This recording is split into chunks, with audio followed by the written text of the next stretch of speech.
speaker, who is Pinal, and Pinal is being evaluated by Sandip. But again, before Sandip gives his, the objectives for Pinal's speech, of course I asked Pinal the same question about what was his favourite birthday present, and he told me when he was 13 there was a computer he had his eyes on and he really wanted to get this computer.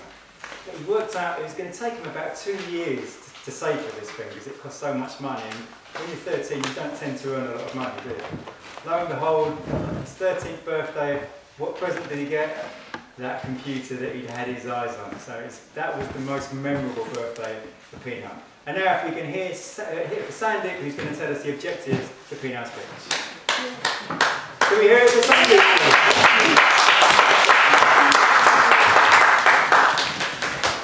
Mr. Toastmaster, President, and fellow Toastmasters and welcome guests. Today I've got the honour of playing the role of an evaluator for Pinal, who's delivering his second speech. He's the second speaker, but he's delivering his first speech, which is the icebreaker. And the icebreaker is actually a precursor on a speaker's journey to become a great and confident communicator. Two main areas of icebreaker speech is actually coming on stage, overcoming that nervousness for the first time talking in front of an audience. And secondly, a great opportunity for the speaker to tell us a bit about themselves, which is a great way of building rapport with the group and also becoming a more integrated member of the club. Ideally, each should have a nice opening, a body and an ending. And Pinal's asked me specifically to look in terms of his body language, the pace of his delivery, and the vocal variety. The topic, which is quite an inspiring topic, and it says leading an empowered life and motivating others, which is quite great. I personally love inspirational topics, so I'm really looking forward. So with no further delay, with the topic leading and empowering life, please welcome on stage Pinal Patel.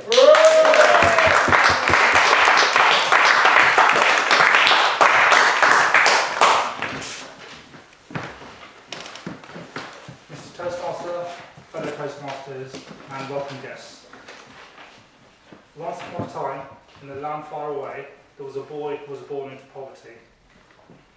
He led a very simple life, but you could argue that those were some of the most happiest memories he could ever remember. Then suddenly, one day, his life got turned upside down when his family decided to immigrate to the UK. He found the transition extremely difficult to cope with. Weather was totally different to what he was used to. Food was too bland for his palate, and language was a huge barrier for him. So much so that he struggled through schooling. College was a blur, and it only started getting better when he attended university. Fast forward 25 years on, life is somewhat different. He's got a beautiful family, great career, and a comfortable lifestyle. Ladies and gentlemen, if you haven't already guessed, this story is about me. It all changed for me one day when I was reading a newspaper article and I came across a cartoon that had a picture of a man standing in front of a tombstone. And the tombstone read, birth date - end date. And the caption at the bottom said, what does the dash really mean to you? And for me, that was extremely motivating because that's when I realised that I wanted to leave something, a legacy of my own, and really make that dash count, and to really lead an empowered life.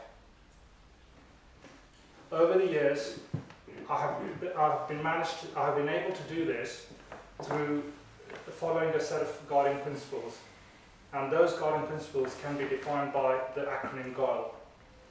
G stands for gratitude. In this world of negativity, I go out of my way to seek things that I'm grateful for. These do not have to be big ticket items, but in fact, they are small things that make a big difference to my lifestyle. These are things such as hugs and kisses from my loved ones, deep and meaningful conversations with my fellow colleagues, friends and family, even things like seeing a smile on a stranger. But my most favourite of all is watching the sun rise when I go for my 5 AM runs in the morning. U stands for uncertainty. With the lifestyle I've led, I've had to embrace uncertainty. And the way I've been able to do that is to see life as a little kid going on a roller coaster. Life is going to be up and down, but if you just follow the ride, you'll be surprised where it's going to lead you to. I stands for introspection. We all lead very busy lifestyle, but I go out of my way to take 5 minutes out of my busy schedule to really look at myself and ask myself, what is it that I'm after? What is my why? And really recenter myself.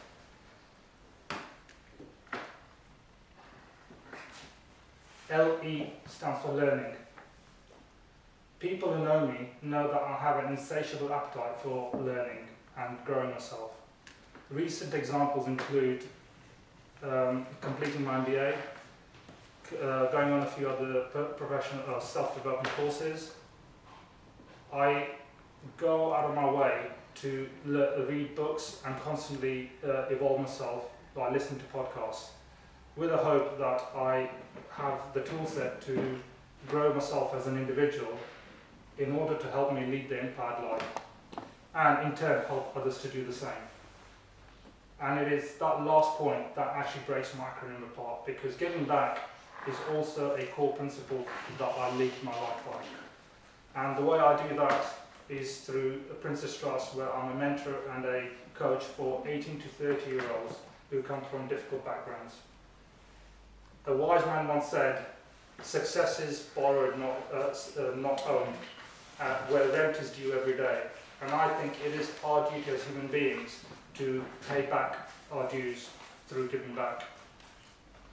What does the future hold for me? All I can say for certain is it's going to be full of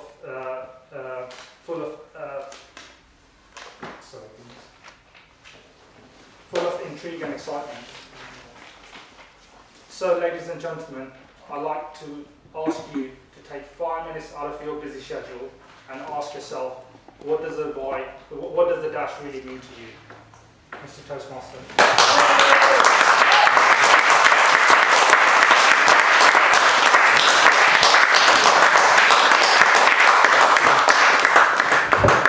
Deliver an icebreaker speech without any notes, that's some going as well. Well done.